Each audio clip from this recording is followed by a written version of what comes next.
Hello again. Welcome to Musings of a Sanguine Christian Woman. I am Adeoluwa, and I want to talk about, again, this is going to turn into a series because for me there is a lot to unpack, and I won't call it a movie review though, because I'm going to talk about the things I have learned from the story, what appeals to me in the story, what I like about it, and how I feel about it, and the things that come to mind about it. And which movie is that? Baahubali. Yes, Baahubali.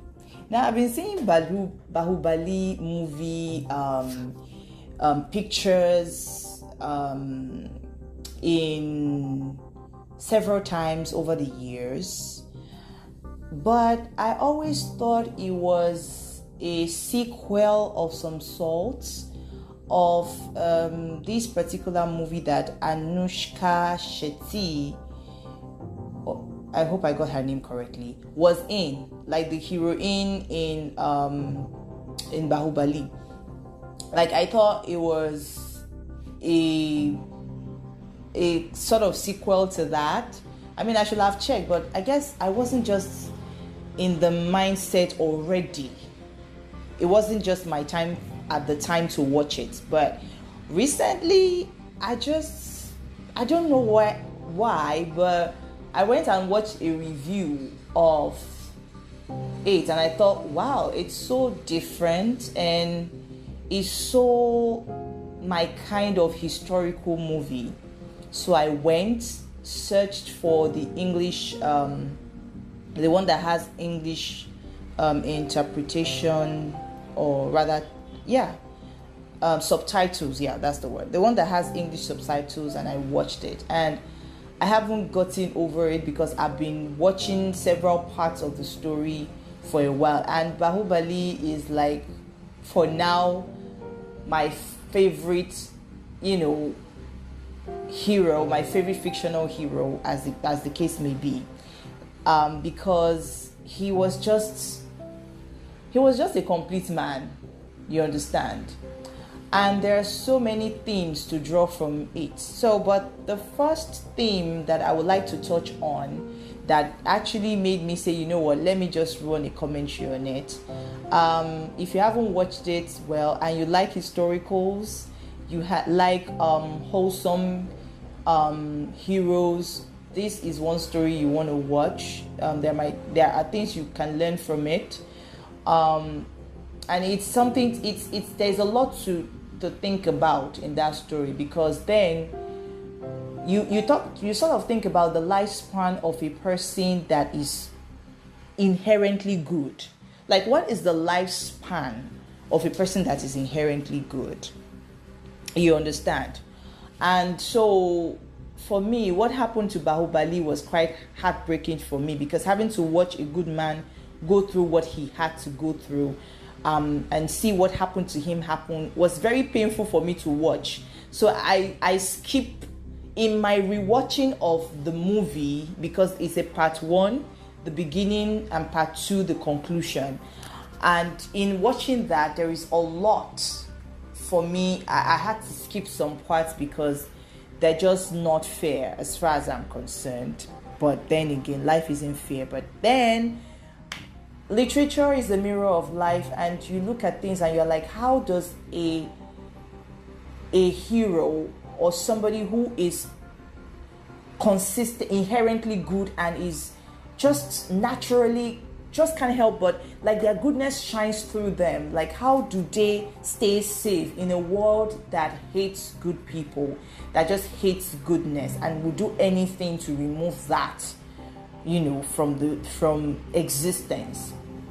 But that's not really where I'm going in this particular episode, because in this episode I want to talk about the very interesting relationship between men and their mothers. Now, that is not something that we often look at, because usually we look at men who have relationship with their moms as mama's boys.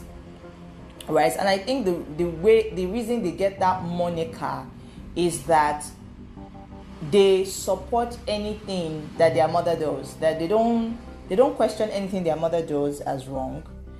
Even if it's wrong, they would condemn it in other people, but in their moms they would just let it be. They would let it slide, and they would not take it kindly with anyone who tries to like say what mommy did was not correct, which was unlike what Baahubali did.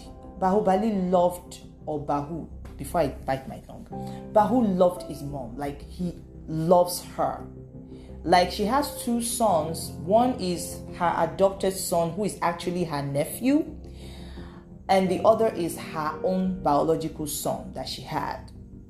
And she raised both of them. She breastfed them both, because Bahu's mom died. Bahu's mom became a widow queen before she even gave birth to him. And so she died while giving birth. And I think it's the grief of losing her husband that, among other things, that just did her in. And she gave birth to him. And watching the story between Bahu and his mom is a lot. It's heartbreaking even thinking about it. I'm going to try to say this without spoiling it for you if you haven't watched it, but I think that Bahu loved his mother before she loved him, because when they brought her, she was carrying her baby at the time, and when they brought Bahu to her, that the queen didn't make it, and this is the son, and she was just looking at him. She wasn't sure. She was thinking about what to do now. And as she was touching his face, like, oh, how precious, a new baby, he grabbed at her finger. And as she was trying to pull away, she smiled. As she was trying to pull away, he held on to her. And even till till what happened to him, he still held on to her. Like, there is something so deep about that I'm trying to understand it, but I guess I'm not a man, so I guess I'll never get it.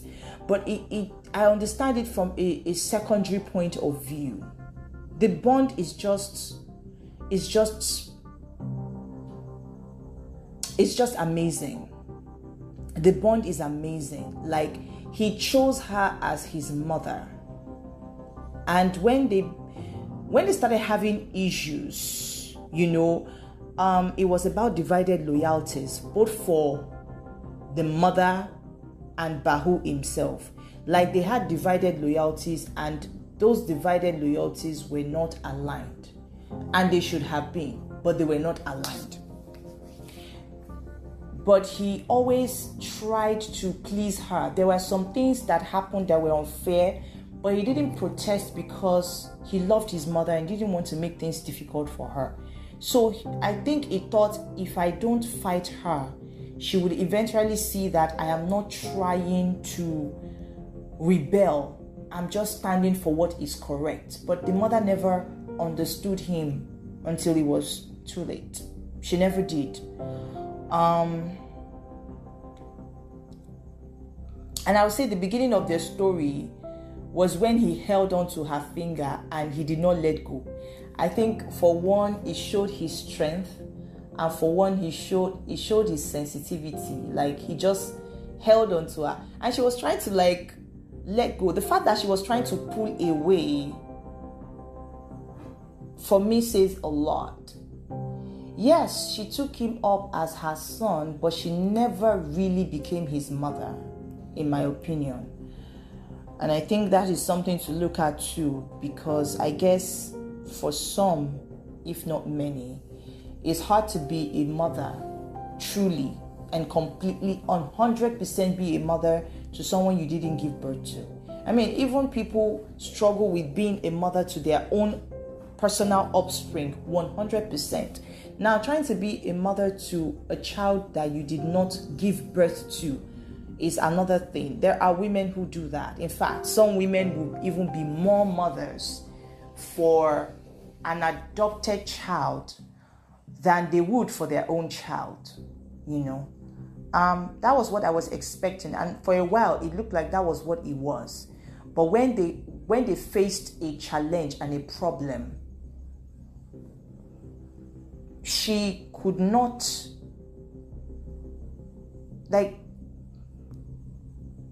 she became partial, she became irrational, and she made a mistake, that a deadly mistake, if you ask me, that affected the entire kingdom. And I think I'm going to talk about that theme in another episode. I think it's going to be the theme of a mother and her daughter-in-law. The dynamics of it as it relates to Baahubali. Now, in terms of the dynamics between a man and his mom, it's amusing and touching at the same time to see a man that is so powerful. Like, he's like the most powerful man in terms of physical strength, in terms of bodily strength, and indeed leadership promise in that kingdom. He was well known, he was popular with the people, and that made his enemies envy him so much. But his mother saw that as an asset, and she made him king because of that, although there were issues afterwards. But I'm just going to talk about the relationship. I keep saying that, but then the story is so broad that you can't talk about one thing and not delve into other themes. And it was how he personally looked after his mother. Now, his mother is the queen mother. She ruled that kingdom for the years that Bahu and his cousin were growing up.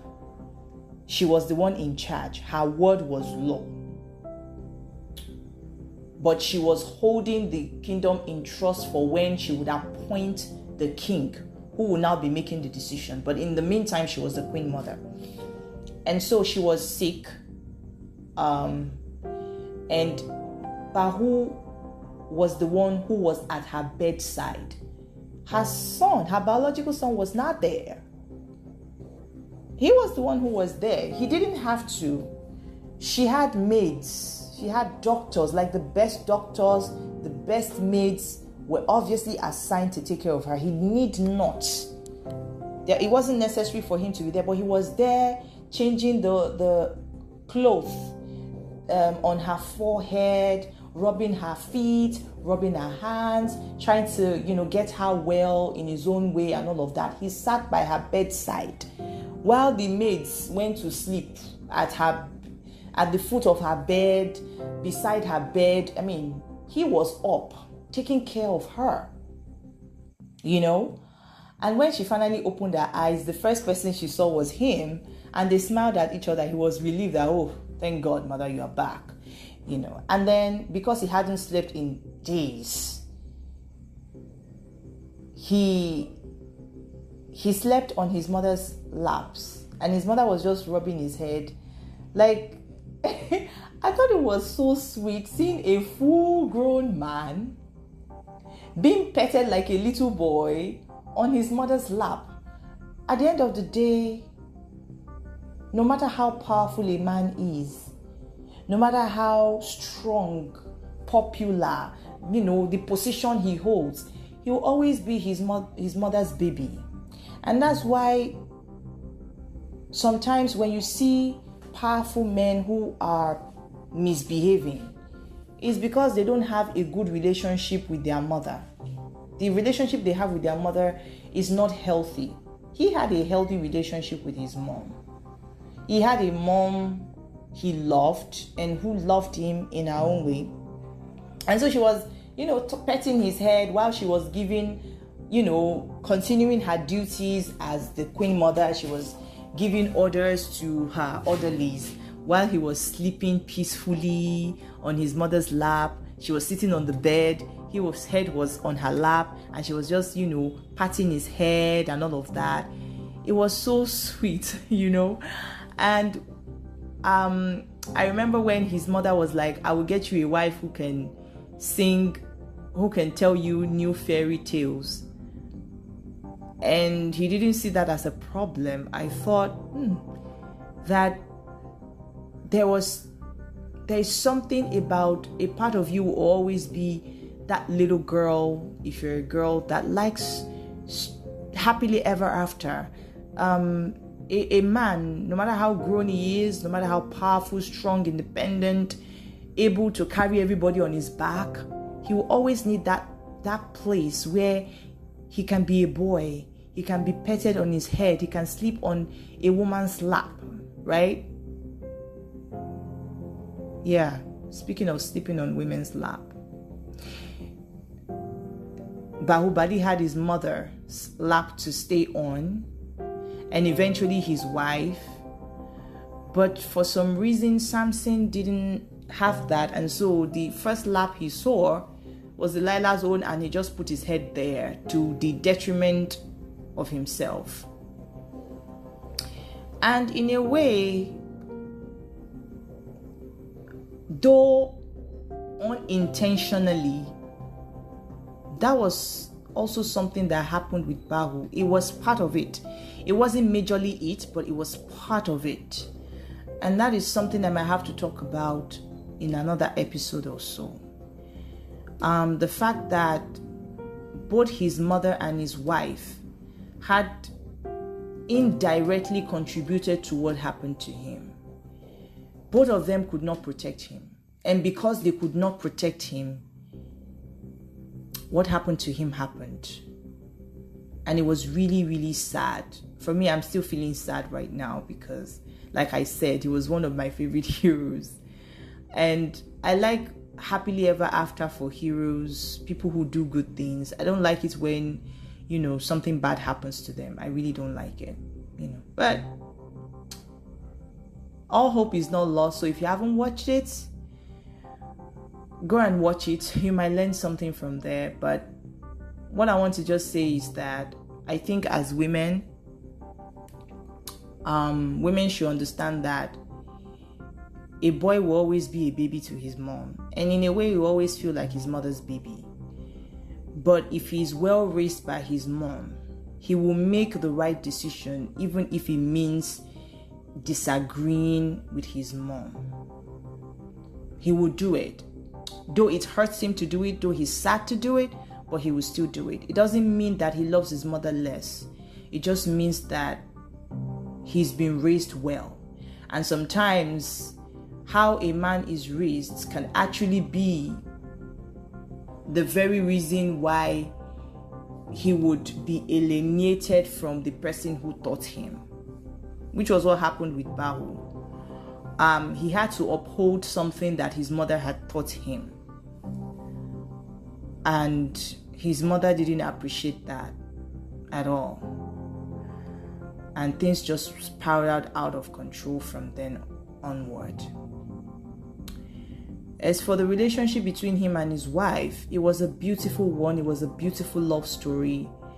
But there was more going on around them than their love. And neither of them were equipped to handle the threat, both to their lives and indeed to their love. And things turned out the way they did. But there was hope afterwards. It took a while for that hope to blossom into something strong enough to topple the tyranny that took over the kingdom.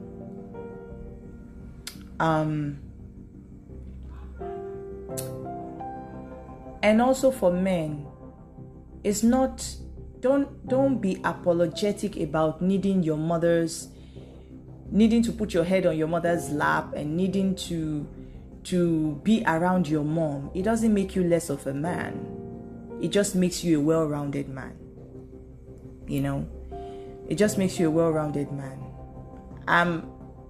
I'm what some people might call a grown woman, but I still need my daddy. I'm sorry. I still need my daddy. I still need my daddy. He's taught me a lot for me to be independent, but it doesn't mean I need my daddy any less. All right, then. That's it for that on Bahu and his mom. Guard your heart with all diligence, for out of it flows the issues of life. If each one can reach one, then each one can teach one. What a beautiful world we'll have.